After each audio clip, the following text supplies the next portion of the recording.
Anak-anakku semuanya, pada kajian yang lalu telah disinggung pada kalam hikmah pertama ialah min alamatil i'timadi alal amali nuqsanur raja inda wujudil zalal, yakni bahwasanya sebahagian dari tanda-tanda orang yang berpegang pada amal itu akan terjadi atau kurang harapnya tatkala maksiat atau tatkala sesuatu yang dicapainya, sesuatu yang diharapnya itu tidak tercapai atau tidak dapat yang diharapkannya.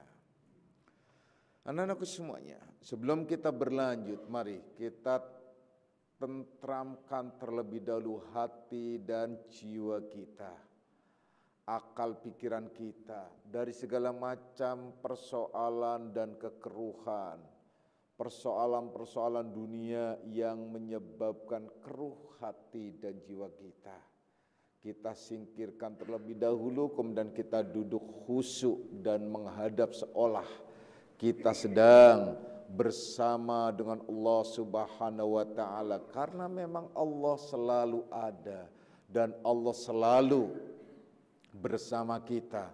Bahkan apabila kalian ditanya tentang mahwal ihsan, apa itu ihsan, anta'budallah ka'annaka tarahu. Yang disebut ihsan yang baik itu ialah orang yang mengabdi kepada Allah Subhanahu wa taala seolah-olah melihat Allah. Tapi kalau ternyata tidak mampu melihatnya, maka percayalah, yakinilah bahwasanya Allah Subhanahu wa taala itu mengawasinya. Nah, oleh karenanya kita duduk di sini ialah duduk di mana kita bersama-sama dengannya, di majelisnya, di tempat yang diridhoinya, di tempat yang dicintainya, dengan ilmu yang mengalir dan ilmu yang dicintai pula. Maka Allah Subhanahu wa taala menjanjikan kepada kita bahwa semua yang hadir ini, terlepas karena apapun hatinya, itu diampuni dosanya oleh Allah Subhanahu wa taala. Amin ya rabbal alamin. Dengan diampuni dosa kita berarti bersih hati dan jiwa kita. Dengan bersihnya hati dan jiwa kita, maka ilmu yang mengalir ke dalam diri kita menjadi tentram, menjadi terpatri, menjadi tempat yang baik dan benar, sehingga selalu ingat dan insya Allah bisa mengamalkannya. Anak-anakku semuanya, seperti yang telah kami jelaskan bahwasanya sebahagian daripada orang-orang yang berpegang, artinya bersandar diri, artinya berpatokan, artinya mengandalkan. Orang-orang yang mengandalkan teori dan strateginya, orang-orang yang mengandalkan usaha dan ikhtiarnya, orang-orang yang mengandalkan semua itu, teori, strategi, kemudian usaha dan ikhtiarnya, merasa diri yang bisa, merasa diri yang mampu melakukannya. Ingat, Malik menyatakan nuqsanur roja inda wujudil zalal. Dia akan menjadi putus asa pada saat yang dituju, pada saat yang dicitanya itulah tidak dapat diraihnya. Itu ciri itu ya. Jadi ciri khas orang yang mengandalkan usaha dan ikhtiarnya, mengandalkan amal perbuatannya, mengandalkan teori dan strateginya. Tetapi di sini secara lafdiyah itu dinyatakan amal. Kalau sudah kaitannya amal, kita rangkai pada persoalan-persoalan ibadah. Nah itulah. Jadi kalau disebutkan min alamatil i'timadi alal amali nuqsanur roja inda wujudil zalal. Jadi sebagian tanda-tanda orang yang berpegang pada amalnya, yang dikehendaki di sini ialah daripada tanda orang yang berpegang pada amalnya, berjabat atas amal itu, kurang harapnya tatkala diperoleh kesalahan, yakni kurang harapnya tatkala ia ibadah, kemudian ia berbuat maksiat. Nah, ini kalau dalam wilayah amal pengertiannya kita bahas pada wilayah ibadah. Jadi kurang harapnya tatkala maksiat dan sempurna harapnya tatkala taat. Dan demikian itu hal segala orang yang jahil, yang melihat dirinya tentang amal perbuatannya. Orang yang arif itu tentu saja tidak sama sekali melihat dan memperhatikan amalnya. Anak-anakku semuanya, perhatikan baik-baik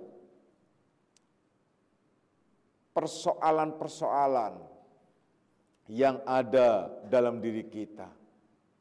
Kita tidak akan berbicara terlalu jauh tentang mereka, tapi kembali ke dalam diri kita masing-masing. Kalau di sini diungkapkan bahwasanya ada amal perbuatan yang diklaim oleh seseorang, ada amal perbuatan, usaha dan ikhtiar yang diklaim oleh hamba-hambanya, oleh manusia-manusia yang melakukannya, dia akan menjadi putus asa apabila dia tidak mendapatkan sesuatu yang dituju. Itu secara umum dalam urusan-urusan masalah teori dan strategi usaha dan ikhtiar secara umum. Usaha dan ikhtiar secara umum kalian bayangkan saja, kan banyak orang yang putus asa karena dia tidak mendapatkan yang diinginkan. Kan banyak orang yang menjadi frustasi karena tidak mendapatkan apa yang diharapkan.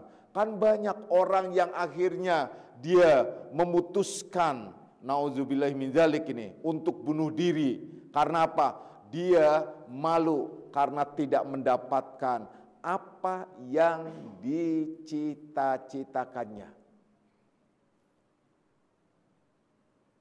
Ini karena ketidakfahaman dan tidak tahu dan menganggap bahwa amal perbuatan, bahwa teori strateginya, bahwa usaha dan ikhtiarnya itu sudah pasti bisa. Usaha dan ikhtiar itu hanya sekedar usaha dan ikhtiar. Sedangkan penentu utama ialah Allah. Makanya kita tidak boleh menyandarkan, tidak boleh berharap 100% dari usaha dan ikhtiar. Berharap 100% itu hanya kepada Allah Subhanahu wa ta'ala. Itu yang harus direnungkan, itu yang harus diperhatikan baik-baik. Jadi kita tidak menjadi putus asa, jadi kita tidak menjadi rusak dan masih banyak lagi. Kalau orang yang kaitannya dengan masalah ibadah, orang kaitannya dengan masalah cita-cita, kaitannya dengan masalah harapan dan banyak lagi hal-hal lain. Contoh yang paling sederhana. Ada orang yang sedang mengerjakan suatu amalan. Contohnya amalan apa saja. Dia itu mengamalkan apa contohnya? Sebut saja yang paling sederhana. Yang kalian lakukan, puasa-puasa sunnah, puasa akikah, puasa Daud, puasa Senin Kemis, puasa apalagi hari-hari putih dan banyak lagi. Terlebih di dalam puasa itu ada tujuan-tujuan tertentu, ada maksud-maksud tertentu. Bagi yang gadis kepengen cepet-cepet dilamar. Nah gitu ya. Bagi yang janda kepengen cepet-cepet, ya cepet-cepet ya. Terus bagi siapa?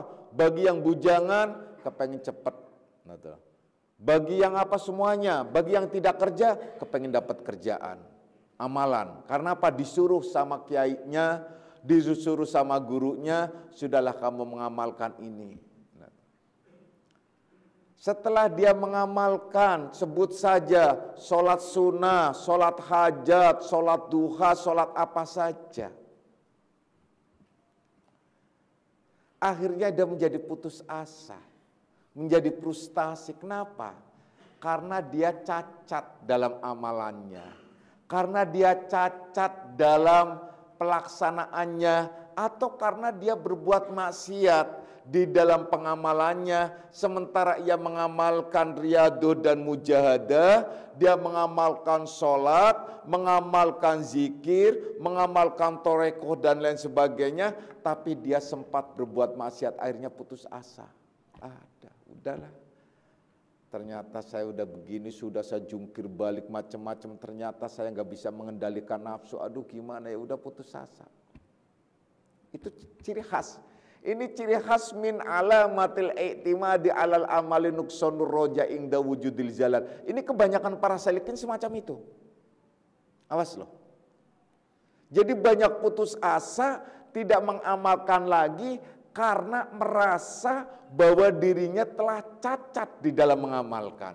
Padahal cacat maupun elat itu udah lain persoalan. Itu sudah tidak harus kalian kalian pikirkan.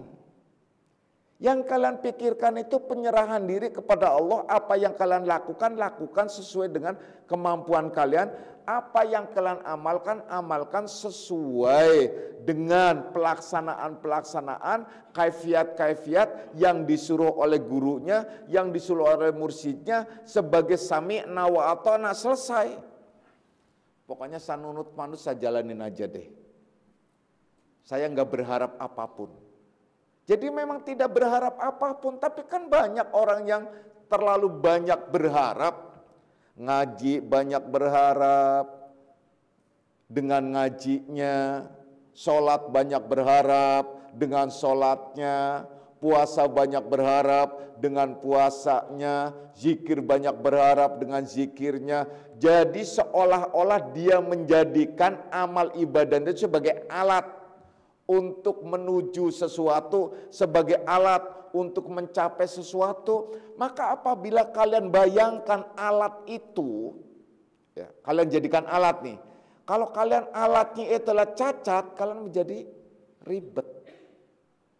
Contoh, mungkin saya bikin sebuah analog dalam kehidupan sehari-hari. Kalau bagi orang kampung, kalau orang-orang yang pernah hidup di desa, mungkin pernah yang namanya pegang, kalau bahasa Belandanya tuh sengget. Apa tuh sengget itu? Itu bambu ya, yang panjang, yang buat ngambil itu tuh, atau buah atau apa segala macam lah. Pokoknya untuk itu, diambil itu.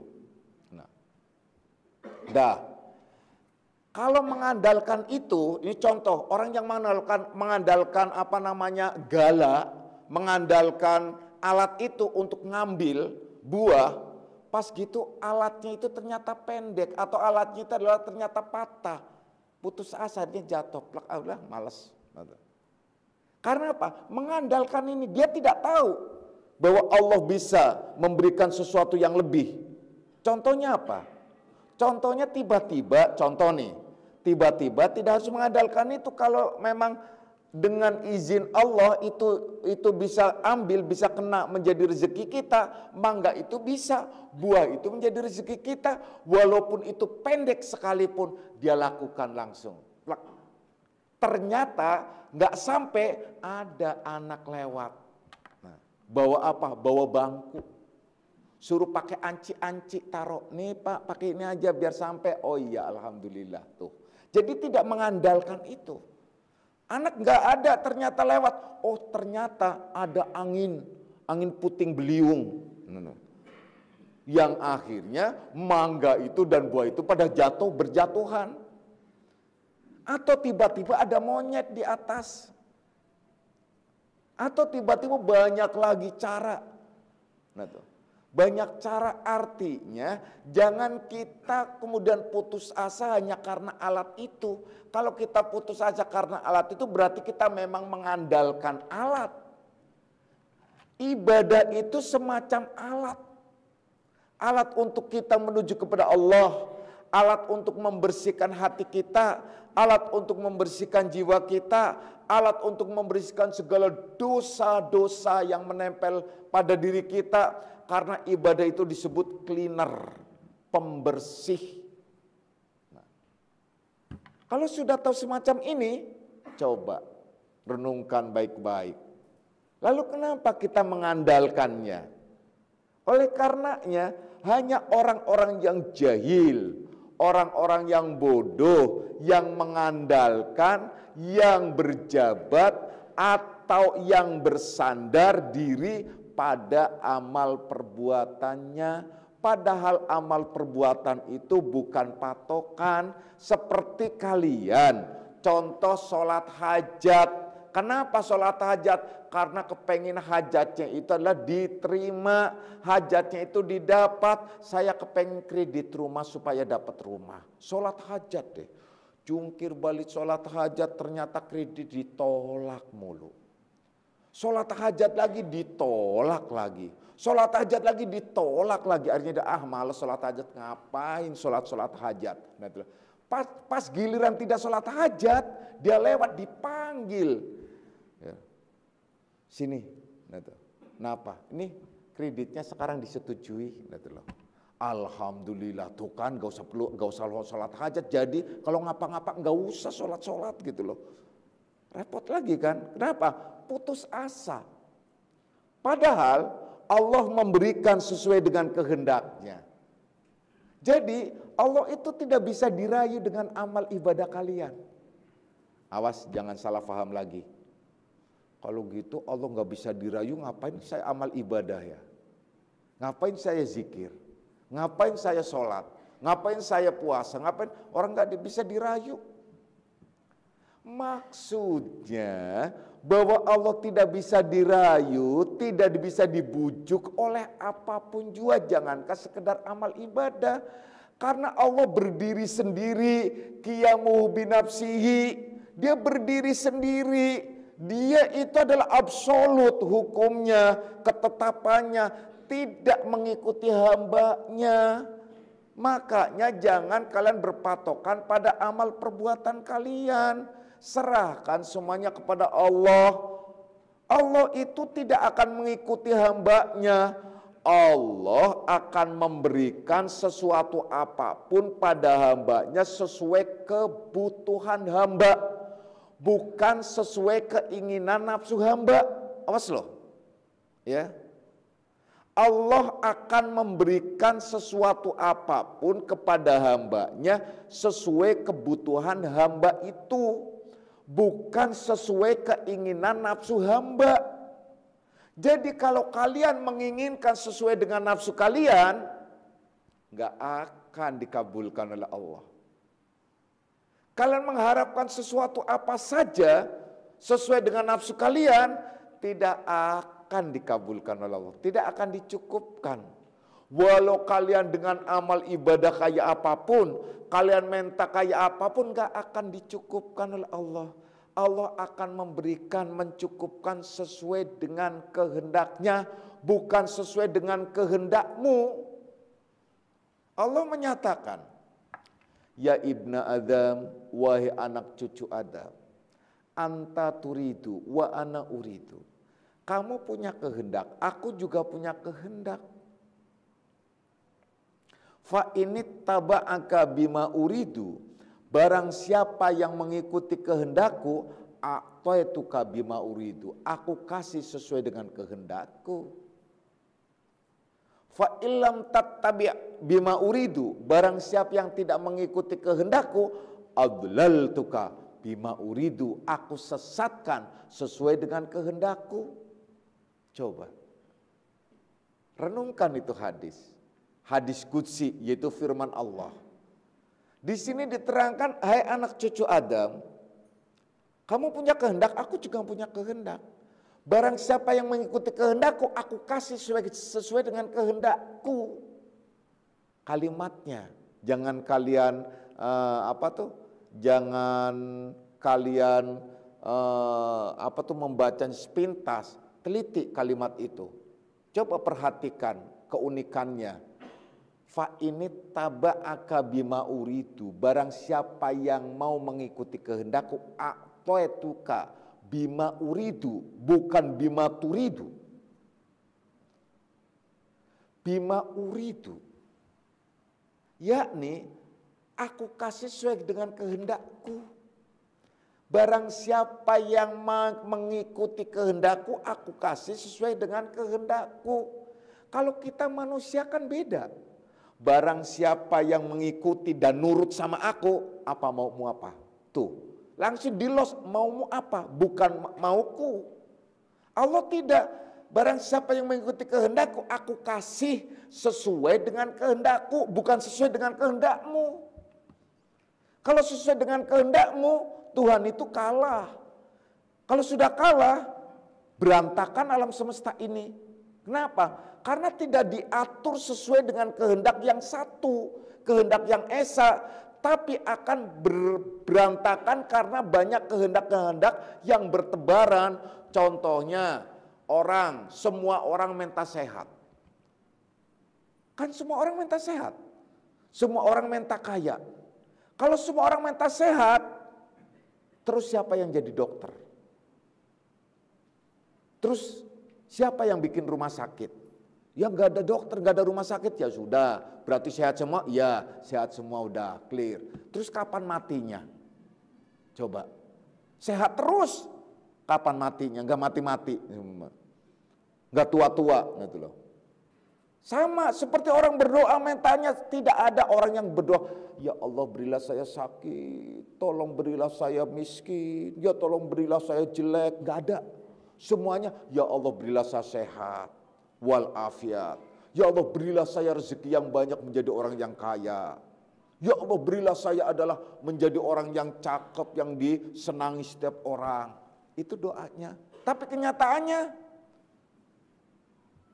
beda. Kalau dihitung yang kaya sama yang miskin, banyakkan yang miskin. Ya kan? Banyak orang yang tidak sehat, padahal doanya sehat terus. Kenapa? Karena Allah akan mengabulkan sesuai dengan kehendaknya.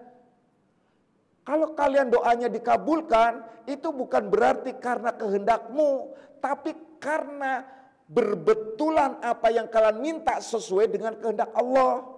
Makanya apabila kalian minta, sebaiknya sesuai dengan kehendak Allah.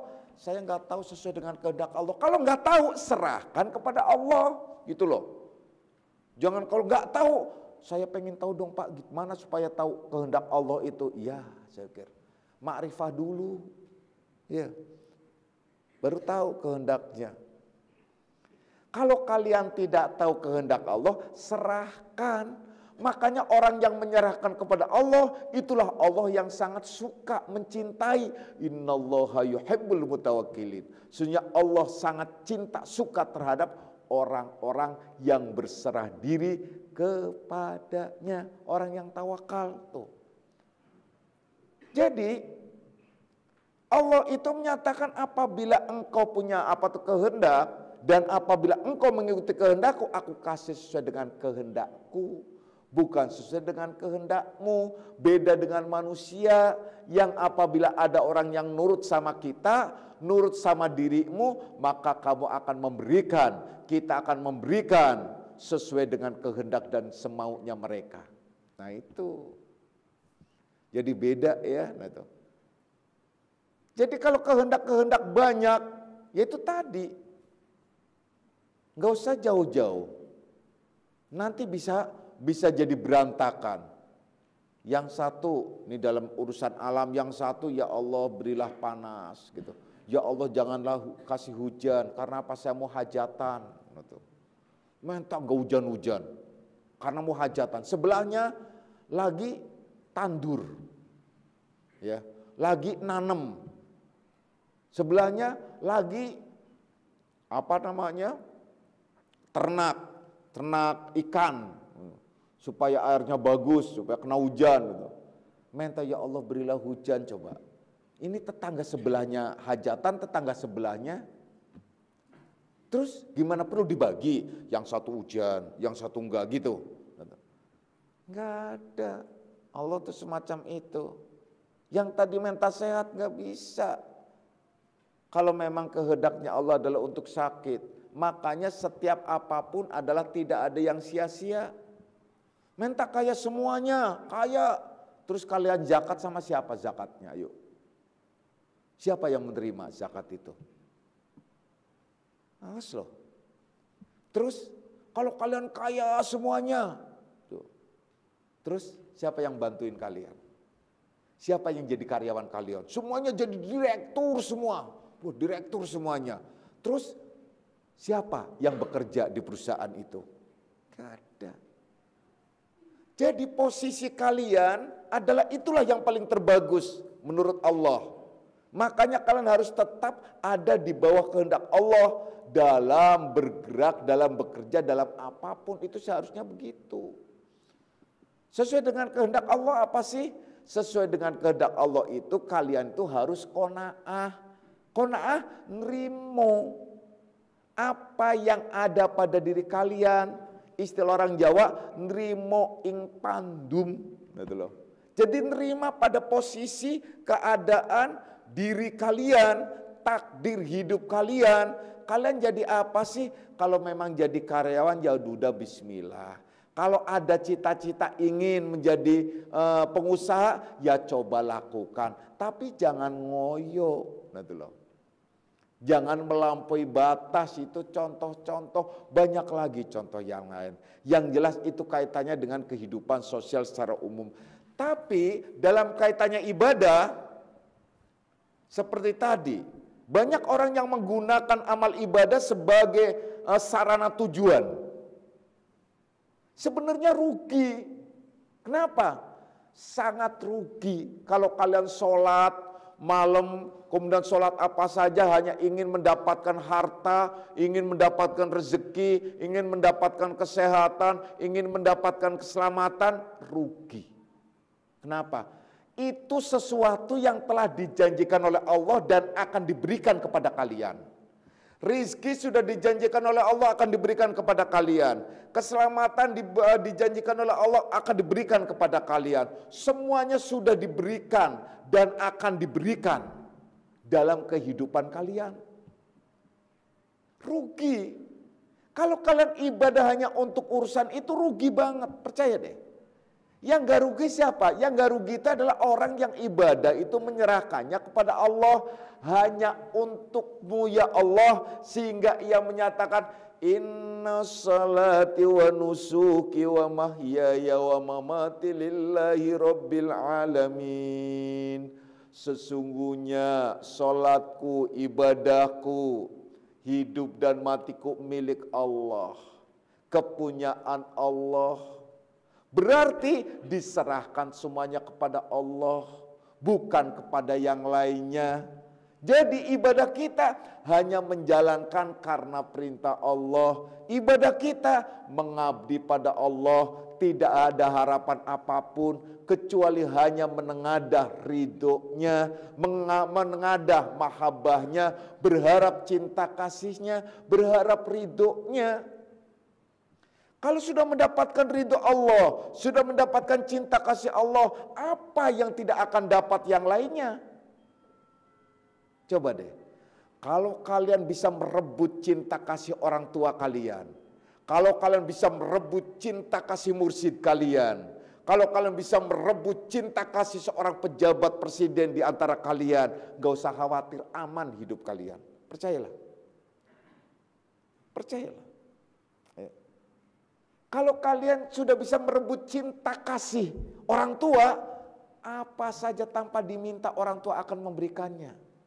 Kalau kalian bisa merebut cinta kasih mursyid kalian, kalian akan mendapatkan bimbingan khusus dan dijamin kalian nggak akan diterlantarkan di akhirat. Dan itu sudah pasti. Bagaimana mungkin mursyid akan tega terhadap yang dicintainya? Itu udah pasti.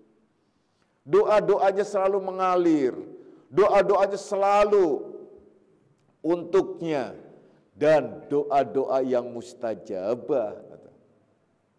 Kalau sudah bisa mendapatkan cinta kasih dari seorang presiden, pemimpin, pejabat, aman bisnis kalian, aman hidup kalian. Di mana? Ya di negara itu.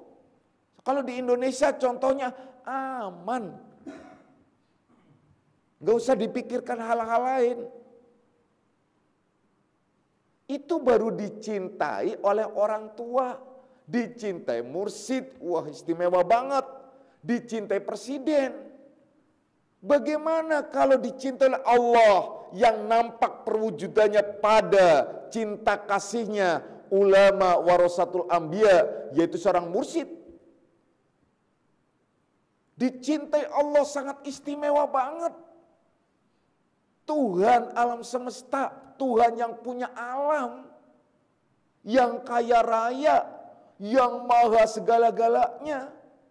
Wong dicintai orang tua saja sejahtera, dicintai presiden saja sejahtera, apalagi dicintai yang punya alam semesta.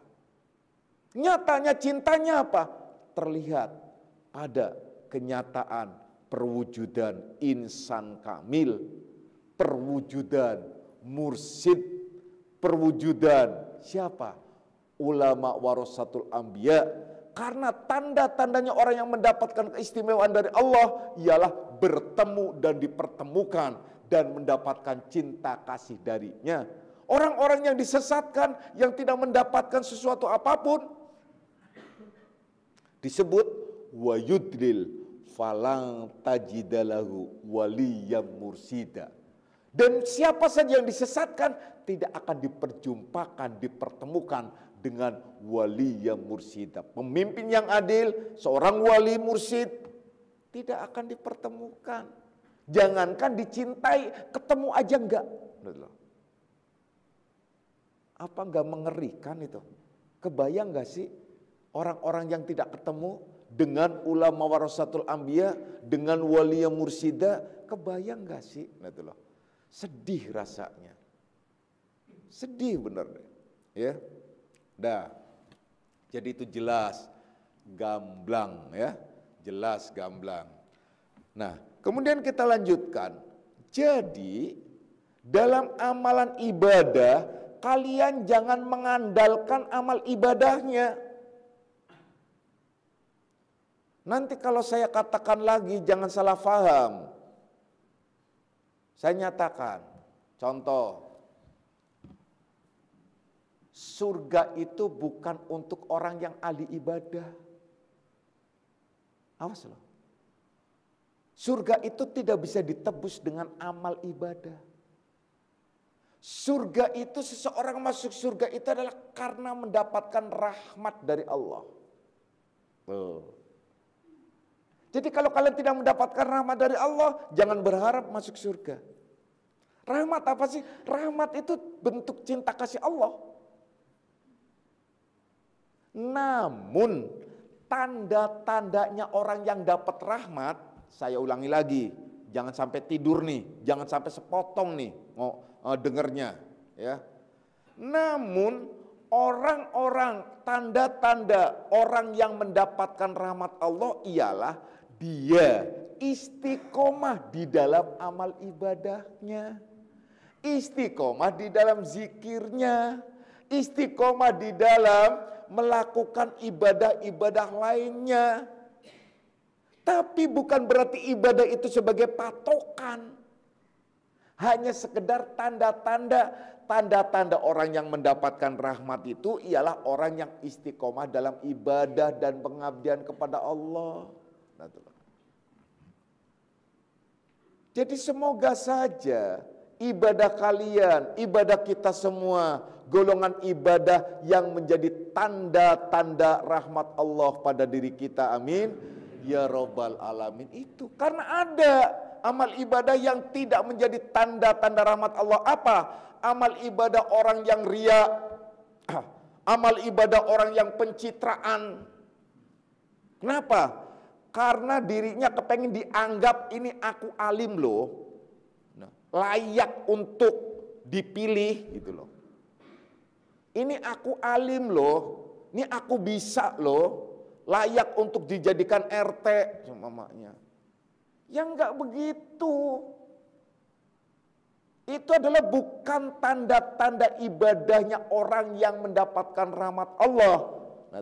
Tapi tanda-tandanya ibadahnya orang yang riya, yang ingin mendapatkan puji dan sanjung dari siapa? Yaitu dari bangsa manusia, dari orang-orang. Gak penting, kita gak penting mendapatkan apresiasi dari orang. Yang kita butuhkan apresiasi dari Allah, yaitu apresiasi Allah apa sih? Rahmat turun kepadanya.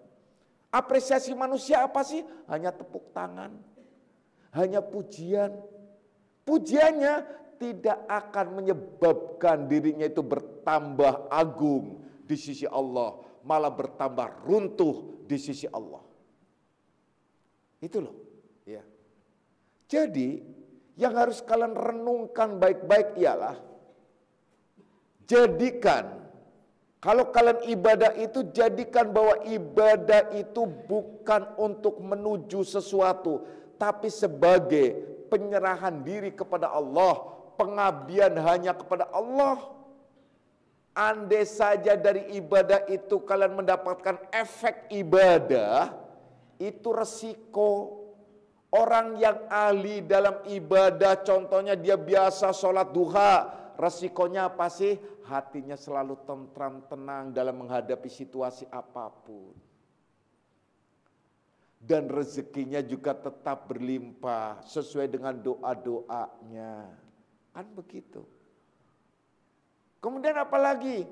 Orang yang biasa melakukan sholat tasbih dan istiqomah di dalam sholat tasbih, dia orang yang selalu mendapatkan ampunan, dibersihkan hati dan jiwanya, serta dijamin tidak sengsara hidup di dunia. Dengan kata lain, dia berkah hidupnya dan sekaligus mendapat rahmat dari Allah. Jadi mendapat berkah, rahmat dan ampunan. 3 dia mendapatkannya. Istimewa banget. Sudah dia dapat ampunan, dapat berkah dan dapat rahmat. Lengkap. Ampunan dosanya diampuni semuanya. Berkah berarti dia sejahtera hidupnya. Rahmat berarti dia mendapatkan keistimewaan di akhirat kelak. Tuh salah satunya. Kalau kalian tidak dan ogah-ogahan melakukannya, ya pantas. Karena apa? Karena kalian masih mengandalkan amal perbuatannya. Wahai anak-anakku semuanya. Kemudian dalam hal ini, ya, dalam masalah amal, dalam masalah usaha dan ikhtiar, berpatokan orang-orang pada masalah usaha dan ikhtiar, maka di sini di kitab ini membagi ada 3 bagian manusia dalam hal usaha dan ikhtiarnya, dalam hal berjabat atau berpegang pada amal. Yang pertama ialah orang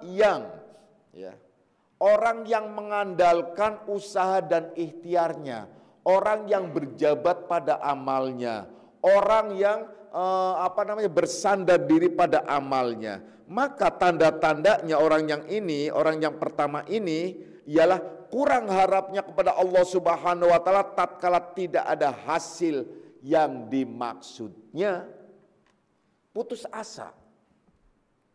Seperti kalimat, saya tidak akan menyembah Allah lagi kalau begini.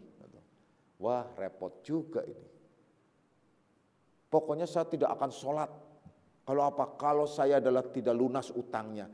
Ya sampai lebaran kucing juga nggak bakalan lunas kalau nggak ada usaha dan ikhtiar. Tapi saya udah usaha dan ikhtiar. Sejauh mana usaha dan ikhtiarnya? Tidak boleh putus asa, terus usaha dan ikhtiar. Saya sudah dagang Pak, tapi kok dagangnya nggak laku. Di mana dagangnya? Saya dagangnya di kuburan. Ya pantas, dagang di kuburan. Ya nggak laku gimana? Yang beli kuntilanak. Kalau zaman dulu dagang sate di kuburan ada yang datang. Ya, Susana yang datang. Kuntilanak.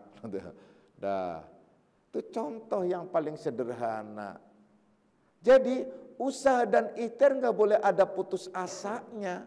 Karena apa? Usaha dan ikhtiar itu syarat untuk menjemput, syarat untuk menyelesaikan, syarat untuk mendapatkan anugerah dari Allah. Nah, itulah. Tapi jangan berpatokan pada usaha dan ikhtiar. Memang keder ini permasalahan ini. Jangan berpatokan pada usaha dan ikhtiar. Tetapi kalian tidak boleh berhenti dari usaha dan ikhtiar. Gimana caranya? Ini pada dasarnya sikap hati kita itu harus sinkron dengan usaha dan ikhtiar. sikap hati kita menyerahkan kepada Allah Subhanahu wa taala. Lahiriahnya kita tidak boleh melepaskan usaha dan ikhtiar. Jadi dalam usaha dan ikhtiar itu hanya sebatas melakukan sebagaimana layaknya kehidupan, bahwa di dunia ini tidak akan lepas dari ekosistem. Kita harus ada usaha dan ikhtiar, tapi jangan mengandalkan usaha dan ikhtiar itu pasti jadi. Kita serahkan sikap hati kita kepada Allah Subhanahu wa taala. Kalau orang yang mengandalkan usaha dan ikhtiar itu suka putus asa terhadap Allah, yang dimaksud tidak tercapai. Contoh, kalian kepengin ngelamar pekerjaan, ternyata nggak dapat. Sudah sholat hajat, sudah sholat duha, sudah sholat macam-macam sholat sudah saya laksanakan, nggak ada panggilan sama sekali. Sudah ngelamar, sudah pas lamarnya apa? Online. Terus alamatnya sih nggak tahu Pak, pokoknya online aja. Ya udah kalau gitu sabar ya sampai onlinenya ditutup. Ya itu repot lagi. Online itu. Kemana lagi? Ngelamar langsung ngelamar ke perusahaan. Perusahaan apa? Ternyata perusahaan kontraktor ngelamar. Keahlianmu apa? Keahlian saya sih bikin combro Pak. Ya saya pikir kalian bikin combro ngelamar kontraktor, yang nggak ketemu yang sesuai. Kalau kalian keahliannya menjadi guru, lamarlah ada menjadi seorang guru. Kalau kalian merasa bisanya apa sih? Kalian bisanya adalah bikin kue, lamar. Pak, saya bisanya bikin kue, lamar. Nggak usah khawatir, saya bikin combro. Jenis apa? Udah selesai gitu loh. Kalau kalian keahliannya apa? Jadi bisa mengukur diri. Itu maksudnya. Jadi keahlian, ijazah itu tidak menjadikan patokan status keahlian. Keahlian itu adalah penting. Kalau hanya orang mengejar status ijazah, wah ngapain? Keahlian yang paling penting. Keterampilan yang paling penting. Tujuan pendidikan itu keterampilan dan keahlian. Siswa-siswinya cuman disalahgunakan seolah-olah tujuan utamanya itu adalah ijazah. Nah ini di Indonesia ini adalah sudah mulai sih bahwasanya dia melihatnya bukan sebatas ijazahnya tapi keahlian dan keterampilannya. Ya. Nah kita tidak akan membahas terlalu jauh. Yang jelas bahwasanya orang yang mengandalkan amal ibadahnya itu akan menjadi putus asa, kurang harapnya terhadap Allah pada saat apa yang dimaksud itu tidak tercapai. Ini disebut orang yang jahil, orang yang bodoh.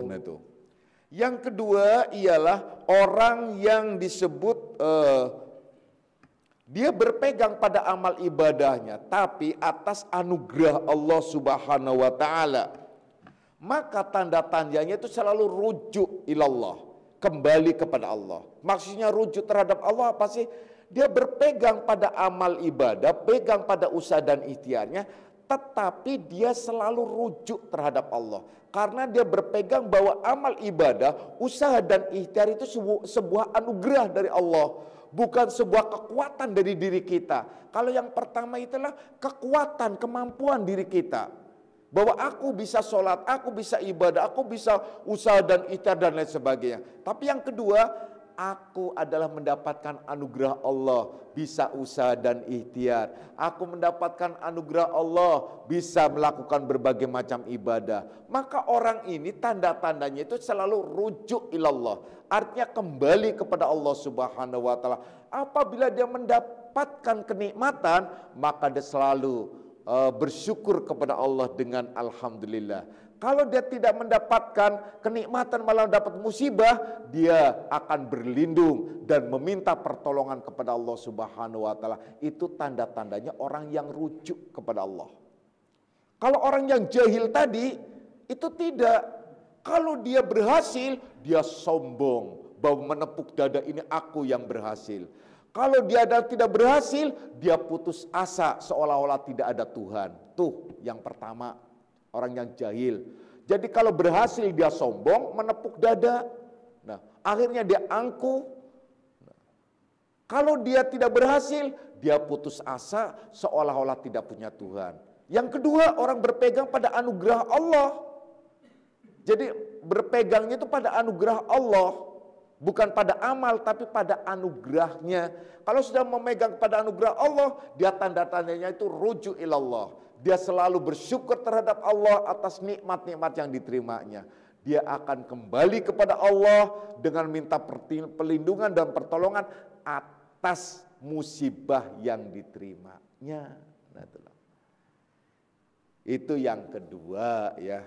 Yang ketiga ialah orang yang berpegang pada bahagian gitu, yang disebut yaitu pada bahagian yang terdahulu, yaitu tanda-tandanya ialah orang-orang yang selalu mengembalikan kepada Allah Subhanahu wa taala, artinya orang yang ma'rifah, yaitu bahagian orang-orang yang sampai kepada Allah Subhanahu wa taala, yakni tanda-tandanya tidak gundah karena ketiadaan sebab, maka tidaklah bertambah harapnya karena sesuatu, dan tidak kurang harapnya karena suatu. Jikalau ditimbang antara harap dan kurangnya, antara harap dengan tidak harapnya, maka bersamaan. Tapi ia selalu senang, selalu suka. Nah, itu loh. Ini adalah tanda-tanda para arifin billah yang mengembalikan semuanya kepada Allah, yaitu semuanya milik Allah. Jadi dia berpegang hanya pada Allah. Yang pertama berpegang pada amal, yang kedua berpegang pada anugerah, yang ketiga berpegang pada Allah. Nah, itu loh, ya. Jadi kalau yang berpegang pada Allah, dia tidak bertambah-tambah harapnya karena dia telah mendapatkan sesuatu, atau tidak kurang harapnya karena ketiadaan sesuatu, tidak senang karena keberadaan sesuatu, tidak sedih karena ketiadaan sesuatu. Andai saja ditimbang senang dan dukanya, duka dan sukanya niscaya bersamaan, andai saja ditimbang. Namun orang tersebut selalu senang apapun yang diberikan oleh Allah Subhanahu wa taala kepadanya.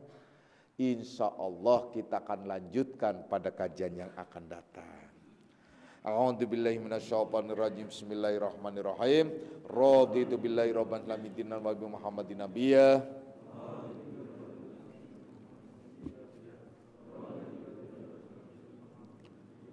Asyhadu an la ilaha